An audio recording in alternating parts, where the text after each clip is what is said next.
মুসলমানের পায়ের নিচে মাটি নাই, সব ধ্বংস করে ফেলা হচ্ছে। উন্নয়নের আড়ালে আপনাদেরকে বেঈমান বানাবার চক্রান্ত চলতেছে। উন্নয়নের আড়ালে এদেশের সংস্কৃতিকে ধ্বংস করার নীল নকশা চলছে। উন্নয়নের আড়ালে আজকে বাবুরা এদেশ দখল করার চক্রান্ত করতেছে। এপার বাংলা ওপার বাংলা এক হও, এই স্লোগান আবারও শুরু হয়েছে।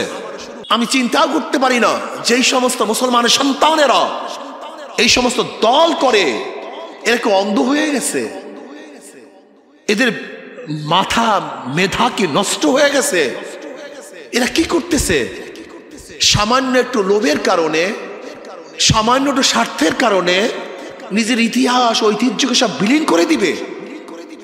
দেখেন, এমন কোনো বিষয় নাই যেই বিষয় সম্পর্কে জনাব মুহাম্মদ রাসূলুল্লাহ সাল্লাল্লাহু আলাইহি ওয়াসাল্লাম আমাদেরকে দর্শন দেন নাই, নির্দেশ দান করেন নাই, পথ প্রদর্শন করেন নাই।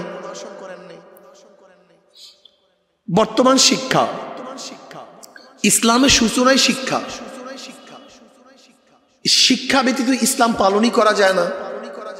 এই জন্য জিবরাইল আলাইহিস সালাতু ওয়াস সালাম প্রথম ওহী নিয়ে আসছেন, ইকরা পড়ো, ফার্স্ট ইকরা পড়ো, বিসমি রাব্বিকাল্লাযী খালাক। জনাব মুহাম্মদ রাসূলুল্লাহ সাল্লাল্লাহু আলাইহি ওয়াসাল্লাম ফরমান, বুইস্তু মুআল্লিমান, আমি মুআল্লিম হিসেবেই প্রেরিত হয়েছি। নবী কি বলেন? আল্লামানি রব্বি ফাহসানা তালিমি ওয়া আদ্দামানি রব্বি ফাহসানা তাদিবি। শিক্ষা ব্যতীত মুসলমান চলতে পারে। আমাদের বহু সমস্যা, সবচেয়ে বড় সমস্যা হলো এই শিক্ষার অভাব।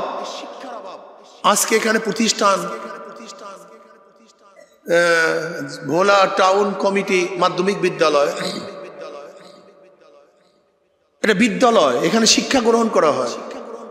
কিন্তু সমস্যা হলো এই যে আমাদের বাচ্চাদেরকে কি শিক্ষা দেওয়া হয়, কি শিক্ষা নেয়, আমরা কি শিক্ষা দেই, এই বিষয়ে আমাদের গবেষণা নেই। আজকে আমাদের সভাপতি সাহেব ছাত্র আন্দোলনের কিছু আলোচনা করেছেন, আপনারা অনেকে বুঝেন নাই ট্রান্সজেন্ডার কি, বর্তমান শিক্ষা ব্যবস্থা কিভাবে ঢেলে সাজানো হয়েছে। আমি একটা উদাহরণ দিলে বুঝতে পারবেন। দেখেন, মুসলমানের সন্তান কেন মুসলমান হয়, হিন্দু সন্তান কেন হিন্দু হয়, খ্রিস্টানের সন্তান কেন খ্রিস্টান হয়? জন্মের কারণে। ধরে নেন একটা হিন্দু নবজাত সন্তান যদি মুসলমানের ঘরে লালিত পালিত হয়, বড় হওয়ার পর আল্লাহ বলবে না রাম বলবে? বাচ্চা কার? একটা মুসলমানের নবজাত শিশু যদি হিন্দুর ঘরে লালিত পালিত হয়, বড় হওয়ার পর আল্লাহ বলবে না রাম বলবে? বাচ্চা কার? মুসলমানের সন্তান বলছে রাম, হিন্দুর সন্তান বলছে আল্লাহ। তার মানে কি, অর্থটা কি? জন্ম কোনো ব্যাপার না, জন্ম কোনো সাবজেক্ট না, মূল সাবজেক্ট হলো শিক্ষা এবং পরিবেশ। একমত না দ্বিমত? শিক্ষা এবং, আরো সহজ উদাহরণ দেই, এক বাবার দুই সন্তান, একজন পড়ে মাদ্রাসায়, একজন পড়ে স্কুলে। আচ্ছা বলেন তো, যেই ছেলেটি স্কুলে পড়ে তার কৃষ্টি কালচার, চলাফেরা, কথোপকথন, আর যেই ছেলেটা মাদ্রাসায় পড়ে তার চলাফেরা কথোপকথন এক না ভিন্ন? বাচ্চা একজন, আর মা বাবা, কিন্তু তার কৃষ্টি কালচার চলাফেরা ভিন্ন হবে কেন? কথাটা বুঝাতে পারিনি। আগে বুঝেন, বোঝার চেষ্টা করুন, আগে বুঝেন, বোঝার চেষ্টা করুন। জন্ম কোনো বিষয় না, বংশ কোনো বিষয় না। যদি বংশ এবং জন্মই বিষয় হইতো তাহলে একই বাবার দুই সন্তান ভিন্ন হবে কেন?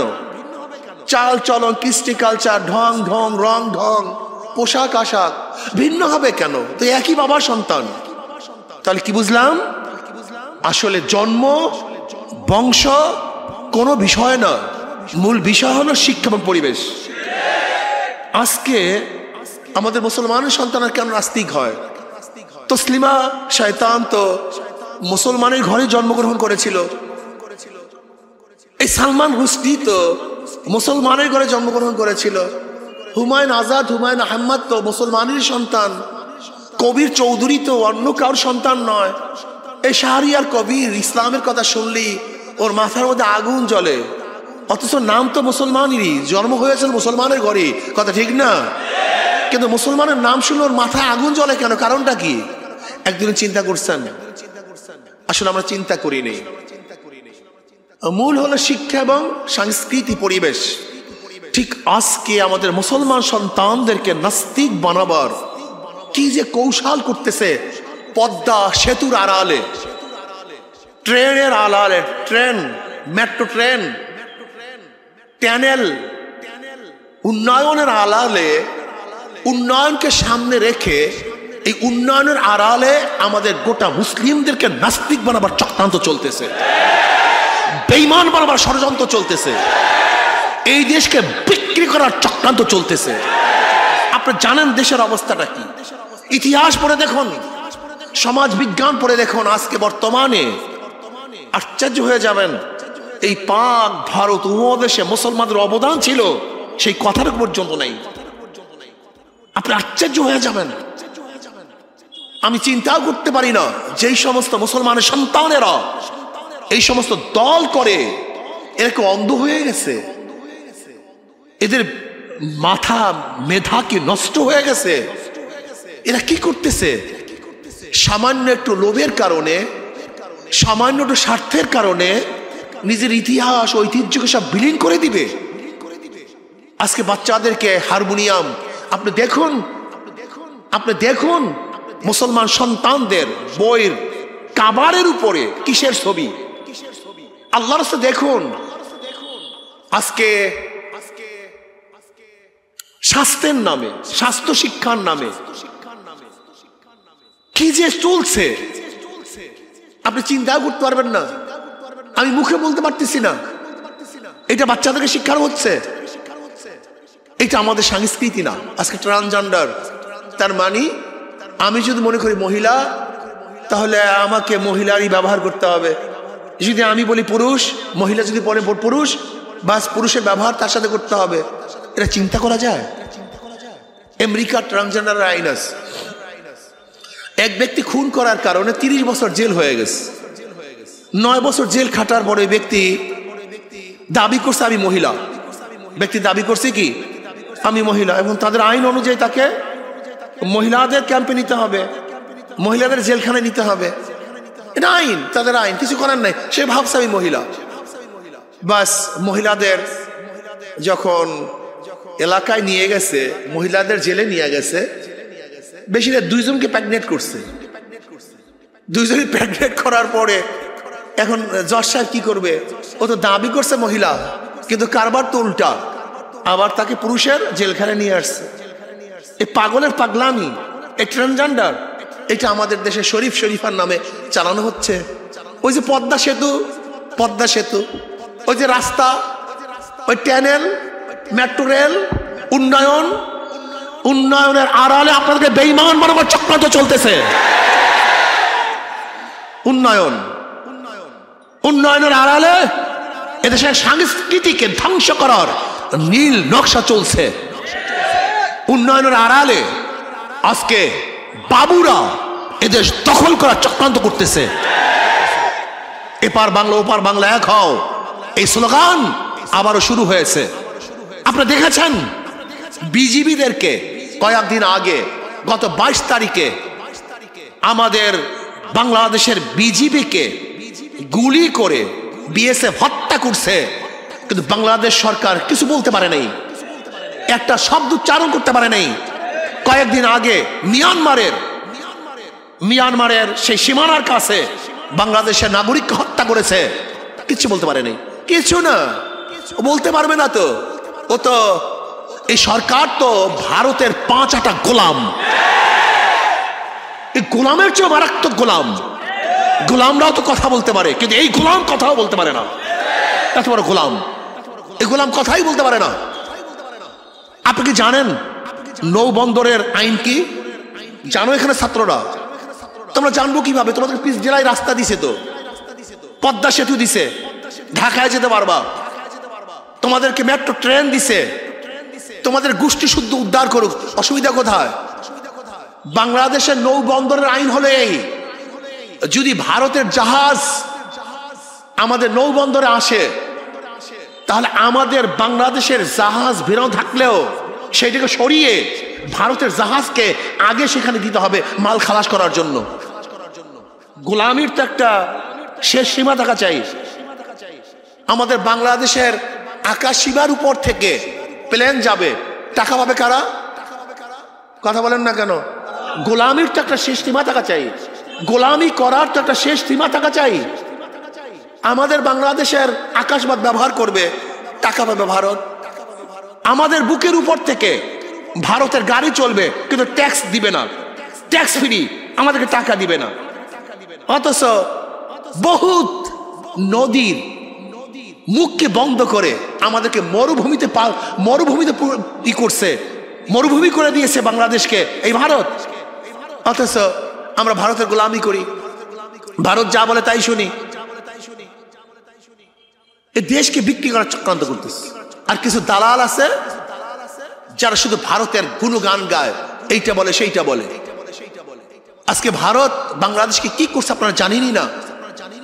আমাদের দেশের অনেকগুলি পণ্য দেওয়ার জন্য ভারতের সাথে চুক্তি করা হয়েছিল যে আমরা এতগুলি পণ্য আপনাদের কাছে দেশে দেব। একটা পণ্য ভারত নেয় নাই, একটাও না, একটা পণ্য ভারত আমাদের দেশ থেকে নেয় নাই। অথচ আমাদের সমস্ত মার্কেটগুলি সব ভারতের দখলে। আপনি কি জানেন আমাদের দেশে ভারতের কত কর্মীরা কাজ করে? কত মিলিয়ন ডলার প্রতি বছর বাংলাদেশে নিয়ে যায়? 15 লক্ষের উপরে, 15 লক্ষের উপরে ভারতের লোক আমাদের দেশে কাজ করতেছে। ভারতের যতগুলো প্রতিষ্ঠান, সেখানে আমাদের কোনো লোক নাই, সব ভারতের লোক। তুমি কি জানো কি করতেছে ওরা? ওরা তোমাদেরকে পদ্মা সেতু দিস। এত লোভী কেন তোমরা? যদি আমার মান ইজ্জাতি না থাকে, বুক ফুলিয়ে হাঁটতেই না পারি, ওই ব্রিজের উপর লাথি মারি, ওই ট্রেনের উপর লাথি মারি, ওই উন্নয়নের উপর লাথি মারি। যদি আমার সংস্কৃতি ঠিক না থাকে, আমার ইসলাম ঠিক না থাকে, যে বাংলাদেশের 92% মুসলমানদের শিক্ষার মধ্যে আমার নবী মুহাম্মাদের শিক্ষা থাকবে না, মুহাম্মাদের জীবনী থাকবে না, আবু বকরের জীবনী থাকবে না, ওমরের জীবনী থাকবে না, এরকম শিক্ষা আমরা বাংলাদেশে চাই না, চাই না, চাই না। অথচ তোমাদেরকে শুধু এক বোতল ফেন্সিডিল ধরাইয়া দিস, এক পেয়ালা মদ ধরাইয়া দিস, গাজার একটা কলকি ধরাইয়া দিছে, অস্ত্রের একটা বাট ধরাইয়া দিছে, টেন্ডারের সুসংবাদ দিয়া দিছে। বাস আজকে তোমরা টেন্ডারবাজি করে, গাঁজা সেবন করে, ফেন্সিডিল পান করে, ইয়াবার পয়সা পেয়ে এই দেশটাকে ধ্বংস করবা, ইসলামকে ধ্বংস করবা, তোমার সংস্কৃতি ধ্বংস করবা। তুমি বলতে পারো হুজুর এত মুসলমান কেমনে ধ্বংস হবে? তুমি কি জানো না স্পেনের মধ্যে 950 বছর মধ্যে মুসলমানের শাসন ছিল, কিন্তু সেখানে একটা মুসলমানও ছিল না, সব ধ্বংস হয়ে গেছে। তুমি জানো তুর্কিস্তানে 750 বছর পর্যন্ত মুসলমানের শাসন ছিল। কামাল পাশা ক্ষমতা আসার পরে কলেমা বন্ধ করে দিয়েছে, টুপি পরা নিষিদ্ধ করছে, দাড়ি রাখা নিষিদ্ধ করে। এই যে তুর্কিস্তান, তোমরা জানো সেখানে কি অবস্থা হয়েছিল? বোরকা পরা নিষিদ্ধ করেছে। এই পর্যন্ত শিক্ষা কমিশন একমুখী করে সেখানে ধর্মীয় সমস্ত শিক্ষাকে বন্ধ করে দিয়েছে। এই তুর্কিস্তানের মধ্যে তোমরা জানোই না গোটা দুনিয়ার থেকে ইসলামকে কিভাবে বিদায় দেয়। যে মিশরের মধ্যে হাজারো নবীদের আবির্ভাব হয়েছে, সেই মিশরের অবস্থা তুমি জানো? হ্যাঁ, যে ইরাকের মধ্যে মুসলমানদের শেষ খেলাফত ছিল, সেখানে বাঁট পার্টি ক্ষমতায় আসার পরে সেখানের অবস্থা তুমি জানো কি হয়েছে? যে ইসরায়েলের মধ্যে হাজারো নবীদের জন্ম, হাজারো নবীদের আনাগোনা ইসরায়েলের মধ্যে, যে ইসরায়েলের মধ্যে মুসলমানদের প্রথম কিবলা, সেই ইসরায়েলের মধ্যে আজকে মুসলমানদের অস্তিত্ব নাই কেন? সেখানে মুসলমানরা আজকে পরেশানি কেন? সেখানে থাকতে পারছে না কেন? তুমি ভাবছো আজকে বাংলাদেশে এত পার্সেন্ট মুসলমান, মুসলমান যায় কোথায়? না রে বাবা, তুমি জানোই না মুসলমানের পায়ের নিচে মাটি নাই, সব ধ্বংস করে ফেলা হচ্ছে আস্তে আস্তে। তুমি জানোই না মুসলমান নামে কিন্তু মেজাজের মধ্যে নাস্তিকতাবাদ, মুসলমান নামে মেজাজের মধ্যে ইহুদিবাদ, মুসলমান নামে মেজাজের মধ্যে হিন্দুত্ববাদ, মুসলমান নামে কিন্তু মুসলমানের বিদ্বেষী হয়ে গেছে। এর জন্য শিক্ষা ব্যবস্থাকে ঢেলে সাজাতে হবে। ইসলামী শিক্ষা ব্যবস্থা আমাদের সন্তানদেরকে শিক্ষিত করতে হবে।